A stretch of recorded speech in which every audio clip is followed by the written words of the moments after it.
तो क्या एक एयरपोर्ट, सिर्फ एक एयरपोर्ट, पूरे शहर की किस्मत बदल सकता है? आज हम इसी सवाल का जवाब ढूंढेंगे और नजर डालेंगे यमुना एक्सप्रेसवे के रियल एस्टेट मार्केट पर। ये वो इलाका है जो भारत के सबसे बड़े इंफ्रास्ट्रक्चर प्रोजेक्ट्स में से एक की वजह से पूरी तरह से बदल रहा है। चलिए देखते हैं जमीन पर असल में चल क्या रहा है। लेकिन यमुना एक्सप्रेसवे की गलियों में उतरने से पहले एक बहुत बेसिक सा सवाल है। आखिर ऐसा होता क्यों है?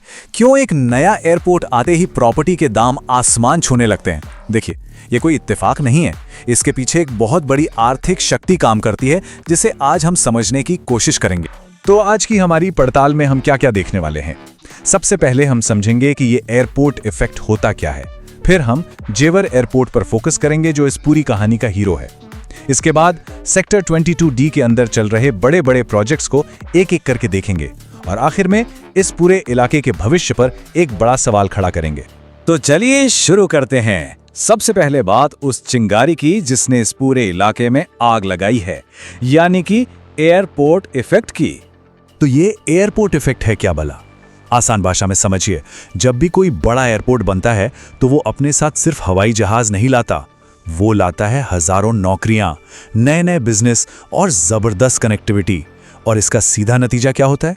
इसके आसपास की जमीन और प्रॉपर्टी के दाम शहर के बाकी हिस्सों के मुकाबले कहीं ज्यादा तेजी से बढ़ने लगते हैं और देखते ही देखते वो जगह रियल एस्टेट इन्वेस्टमेंट का एक हॉटस्पॉट बन जाती है।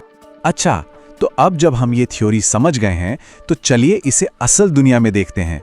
और अब हम फोकस करेंगे उस गेम चेंजर पर जो यमुना एक्सप्रेसवे की पूरी कहानी लिख रहा है, जेवर एयरपोर्ट। और जब हम गेम चेंजर कहते हैं तो हमारा मतलब क्या है, वो इस नंबर से समझिए, 1.2 करोड़। जी हाँ, सालाना इतने पैसेंजर्स के आने की उम्मीद है यहाँ। अब जरा सोचिए, इतने सारे लोगों की आवाजाही का इस इलाके की इकोनॉमी और रियल एस्टेट पर क्या असर पड़ेगा? ये बहुत बड़ा नंबर है।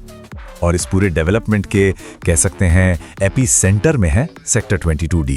ये एयरपोर्ट के सबसे नजदीक का रिहायशी इलाका है और यही वजह है कि ये इस पूरे कहानी का ग्राउंड जीरो बन गया है। जाहिर सी बात है, हर बड़ा डेवलपर और इन्वेस्टर अपनी नजरें यहीं गड़ाए हुए हैं। तो चलिए अब और इंतजार नहीं करते, सीधे चलते हैं सेक्टर 22D के अंदर और देखते हैं कि वहां कौन कौन से बड़े खिलाड़ी क्या क्या बना रहे हैं। लिस्ट में सबसे पहला नाम है गॉस ग्रुप का। एनसीआर के रियल एस्टेट मार्केट में ये एक बहुत बड़ा, बहुत पुराना और भरोसेमंद नाम है और अब ये इस प्राइम लोकेशन पर अपना एक नया प्रोजेक्ट लाने की तैयारी में है। हालांकि प्रोजेक्ट अभी तक ऑफिशियली लॉन्च नहीं हुआ है, लेकिन जो शुरुआती जानकारी सामने आई है वो काफी इंप्रेसिव है। हम यहाँ बात कर रहे हैं करीब 12 एकड़ में फैले एक बड़े प्रोजेक्ट की, जिसमें लगभग 1000 परिवार रह सकेंगे। और अपार्टमेंट्स का साइज देखिए, 1800 से 2400 स्क्वायर फीट। ये साफ इशारा है कि उनका फोकस प्रीमियम और स्पेशियस लिविंग पर है। जो एनालिसिस सामने आया है वो बताता है कि गॉर्स ग्रुप की सबसे बड़ी ताकत है उनका भरोसा। मतलब ये मार्केट में वाजिब कीमतों पर प्रोजेक्ट लॉन्च करने के लिए जाने जाते हैं और उनका डिलीवरी का ट्रैक रिकॉर्ड, खास तौर पर जब नोएडा बस ही रहा था उस दौर का, बहुत मजबूत है। इसी वजह से इनके पास वफादार ग्राहकों की एक फौज है और एक तगड़ा सेल्स नेटवर्क भी है। अच्छा, अब आगे बढ़ते हैं और बात करते हैं ग्रीनवे की, जिसे बना रहा है ऑरिस ग्रुप। ये सेक्टर 22D का एक और बड़ा प्रोजेक्ट है, लेकिन इनका काम करने का तरीका थोड़ा अलग है। देखिए, ग्रीनवे ने शुरुआत की थी एक प्लॉटेड डेवलपमेंट के तौर पर। मतलब यहाँ प्लॉट्स बेचे जा रहे थे, जहाँ 300 से ज्यादा रजिस्ट्रियां भी हो चुकी हैं। और एक खास बात यह है कि इन्होंने अपने कॉम्पिटिटर्स के मुकाबले कीमतों को काफी स्थिर रखा। लेकिन अब ये अपने 100 एकड़ की बड़ी सी टाउनशिप में 3 नए हाई राइज टावर जोड़ रहे हैं, जिनमें बड़े लग्जरी अपार्टमेंट्स होंगे। लेकिन पूरी तस्वीर समझने के लिए कुछ और बातें जानना भी जरूरी हैं। जानकारी के मुताबिक जो डेवलपर है ओरिस ग्रुप, उनका नाम अतीत में गुड़गांव के एक विवादित मामले से जुड़ा रहा है। इतना ही नहीं, इस प्रोजेक्ट पर भी हाल ही में कानूनी रोक लगी थी, जो कि खैर अब हटा दी गई है। इन सब चुनौतियों के बावजूद एनालिसिस ये भी कहता है कि इसकी कीमत जो बाकियों से कम है, इसे एक आकर्षक ऑप्शन बना सकती है। अगला नंबर है एस ग्रुप का। ये सेक्टर 22D में एक बहुत ही कह सकते हैं डाइवर्सिफाइड अप्रोच लेकर चल रहे हैं। मतलब ये सिर्फ एक प्रोजेक्ट पर काम नहीं कर रहे, बल्कि रेजिडेंशियल और कमर्शियल दोनों तरह के कई प्रोजेक्ट्स बना रहे हैं।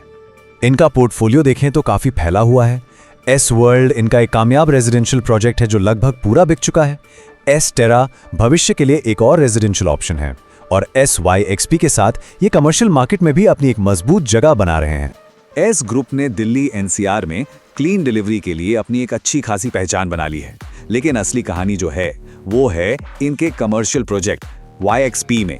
इसे एक बहुत ही स्ट्रेटेजिक इन्वेस्टमेंट के तौर पर देखा जा रहा है। क्यों? क्योंकि पूरे सेक्टर 22D में कमर्शियल स्पेस की भारी कमी है और ये कमी भविष्य में इसकी डिमांड और कीमत दोनों को काफी बढ़ा सकती है। और आखिर में हम बात करेंगे एल्डेको की। ये एक ऐसा ब्रांड है जो दशकों से मार्केट में है और इसका नाम सुनते ही लोगों के मन में स्थिरता और भरोसे की तस्वीर बनती है। इनका जो नया प्रोजेक्ट है विस्पर्स ऑफ वंडर, वो एल्डेको की इसी साख को आगे बढ़ाता है। अब क्योंकि एक भरोसेमंद ब्रांड है तो इन्वेस्टर्स को डिलीवरी या क्वालिटी की ज्यादा चिंता नहीं रहती। ये उन लोगों के लिए एक बढ़िया मौका है जो इनके पिछले कामयाब प्रोजेक्ट में निवेश करने से चूक गए थे। इसमें आपको मीडियम साइज के अपार्टमेंट्स मिल जाएंगे। तो ये तो हो गई अलग अलग प्रोजेक्ट्स की बात, लेकिन इन सब से हटकर अगर हम पूरे सेक्टर 22D को एक साथ देखें तो क्या तस्वीर उभरती है? चलिए अब जरा बड़ी पिक्चर पर नजर डालते हैं। देखिए, सेक्टर 22D लगभग 441 हेक्टेयर का एक मिलाजुला इलाका है। यहाँ आपको प्लॉट्स और फार्म हाउस से लेकर अपार्टमेंट्स तक सब कुछ मिलेगा। लेकिन दो बातें यहाँ सबसे खास हैं। पहली ये कि ये मुख्य रूप से एक रिहायशी हब है, और दूसरी जो कि बहुत जरूरी है वो ये कि यहाँ कमर्शियल स्पेस की बहुत ज्यादा कमी है। और ये जो कॉम्बिनेशन है ये भविष्य के डेवलपमेंट के लिए एक बहुत ही अनोखी सिचुएशन बनाता है। तो इस पूरी पड़ताल के बाद हम एक बहुत ही अहम सवाल पर आके रुकते हैं। क्या हम भारत के अगले बड़े रियल एस्टेट बूम को अपनी आंखों के सामने बनता हुआ देख रहे हैं? एक ऐसा बूम जिसे ताकत मिल रही है एक विशाल इंफ्रास्ट्रक्चर प्रोजेक्ट से, या फिर ये सब एक एयरपोर्ट पर लगाया गया एक बहुत बड़ा बहुत ऊंचा दाव है? इसका जवाब तो खैर वक्त ही देगा कि ये इलाका आसमान की ऊंचाइयां छुएगा या जमीन पर ही रह जाएगा। हमारे साथ जुड़ने के लिए बहुत बहुत शुक्रिया।